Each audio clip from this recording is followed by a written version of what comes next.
बच्चों, आज हम लोग एप्लीकेशन ऑफ डेरिवेटिव का ही नेक्स्ट पार्ट करने वाले हैं, रेट ऑफ चेंज का।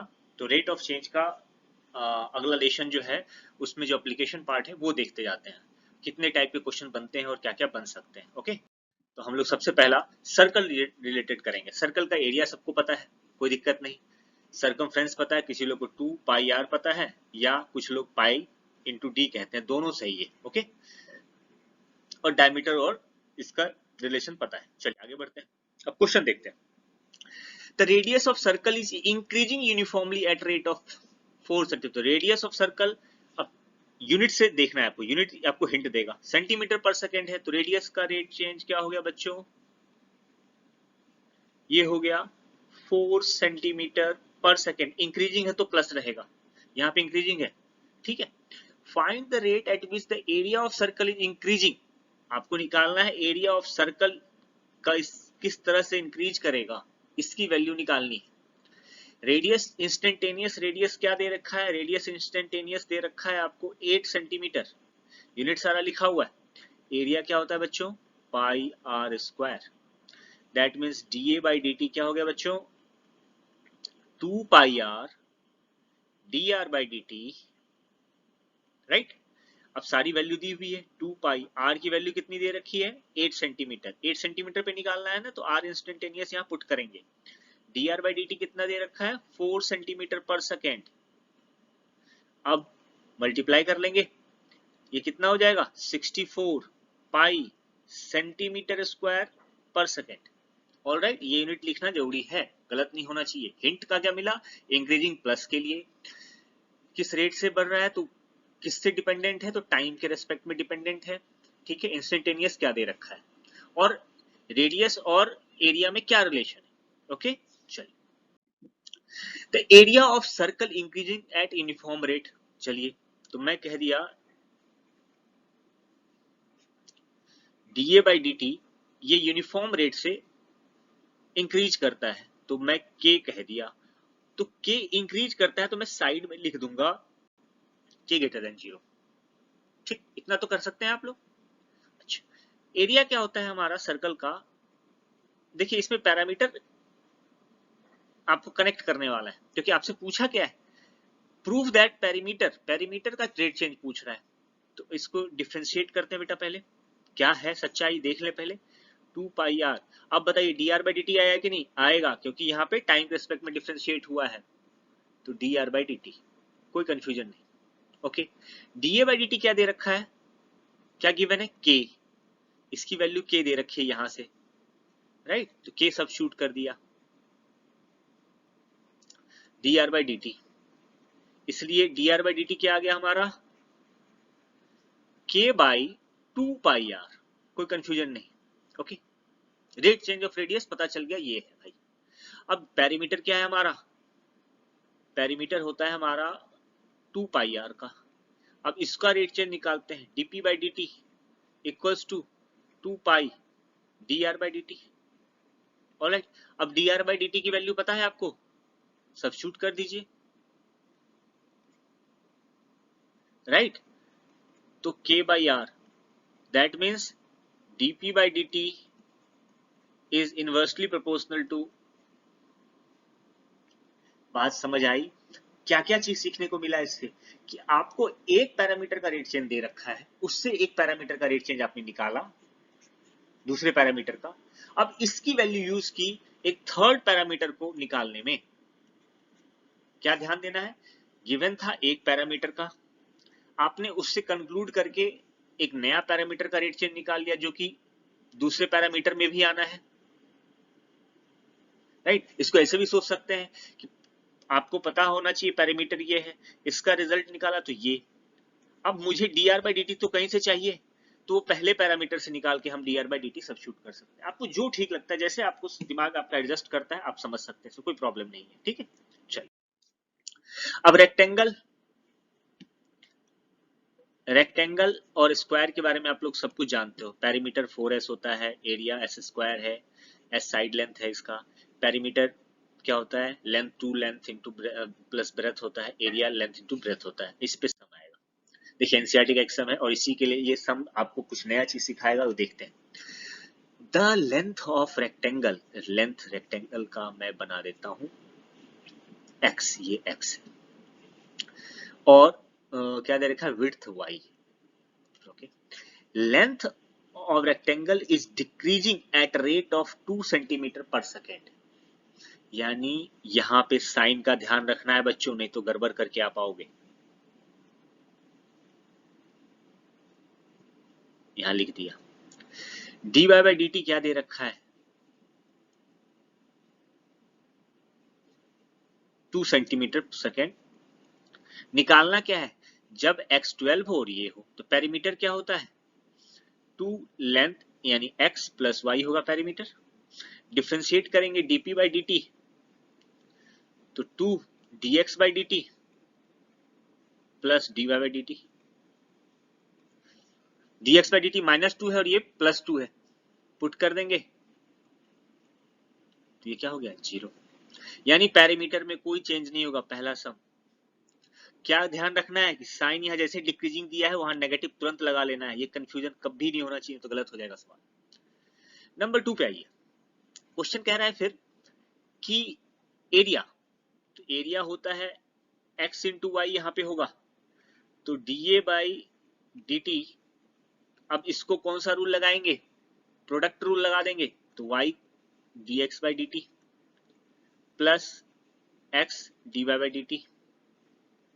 x की वैल्यू आपको क्या दे रखी है, 12 cm, y की क्या दे रखी है, 5 cm, पुट कर देंगे y equals to 5, dx by dt कितना दे रखा है, -2 प्लस x दे रखा है 12, dy बाई dt कितना दे रखा है 2, 24 माइनस 10 14 सेंटीमीटर स्क्वायर पर सेकेंड। साइन का हमेशा ध्यान रखिएगा, ओके, बिना साइन के गलत हो जाएगा फिर। ऑलराइट, चलिए अगला कहता है x and y are sides of are the sides of two squares such that, दो स्क्वायर है जिसके x और y साइड है, स्क्वायर 1 को a1 लिख दिया, वो क्या हो गया बच्चों, उसका एरिया x स्क्वायर, स्क्वायर 2 का एरिया y स्क्वायर, ठीक है, स्क्वायर 1 और स्क्वायर 2 दे रखा है आपको, उसका एरिया निकाल दिया। अब मुझे निकालना है कि दोनों का रिस्पेक्ट ऑफ एरिया, तो मैं dA1 बाई dx निकाला तो 2x आया,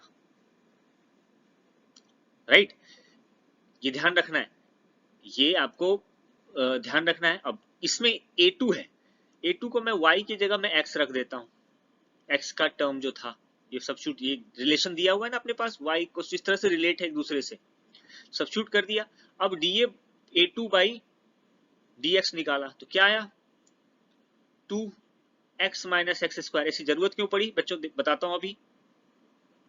देखिए एक दूसरे के रिस्पेक्ट में, तो किसी एक कॉमन पैरामीटर के रिस्पेक्ट में हम जैसे वहां टाइम, यहाँ टाइम के रिस्पेक्ट में भी आप कर सकते हो, लेकिन उससे बेहतर है कि आप क्वेश्चन को आसान करने के लिए मैं एक ही पैरामीटर x के पैरामीटर में मैं दोनों को डिफरेंशिएट करूंगा। टाइम रिस्पेक्ट में करोगे तो एक पैरामीटर और बढ़ जाएगा, एक स्टेप 2 स्टेप आपको ज्यादा करना पड़ेगा, तो सिर्फ क्या करना है, उस बचने के लिए हमने क्या किया, x के रिस्पेक्ट में कर दिया, ठीक है, और क्योंकि इसका y और x के बीच में रिलेशन दिया हुआ है, तो अभी आप डिवाइड कर लोगे dA2 by dx upon dA1 by dx, तो क्या लिख देंगे, 2x minus x square upon 1 minus 2x divided by 2x, इससे से कैंसिल, x कॉमन आ गया तो 1 माइनस x 1 माइनस 2x, ये हो गया आपका आंसर। ऑलराइट, अब आता है इक्विलैटरल ट्रायंगल। इक्विलैटरल ट्रायंगल के बारे में आप जानते हो कि इक्विलैटरल ट्रायंगल का एरिया होता है साइड का स्क्वायर रूट 3/4, ठीक है, ओके, तो हम इसी पे बात करते हैं।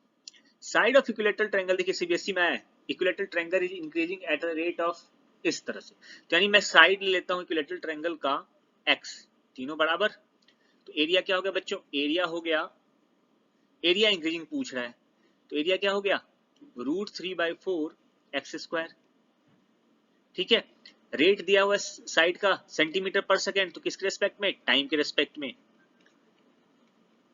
तो इधर लिख देंगे √3/4 into 2x into dx by dt, सारी वैल्यू सब्स्टिट्यूट कर देंगे, ये 2 से 2 कैंसिल हो गया, तो √3/2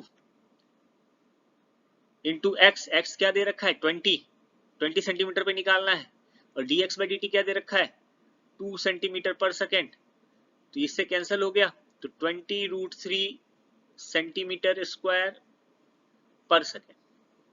ठीक है, ये ध्यान रखना है किसके रेस्पेक्ट में दिया है और क्या रिलेशन है जिसके बारे में पूछा है उससे।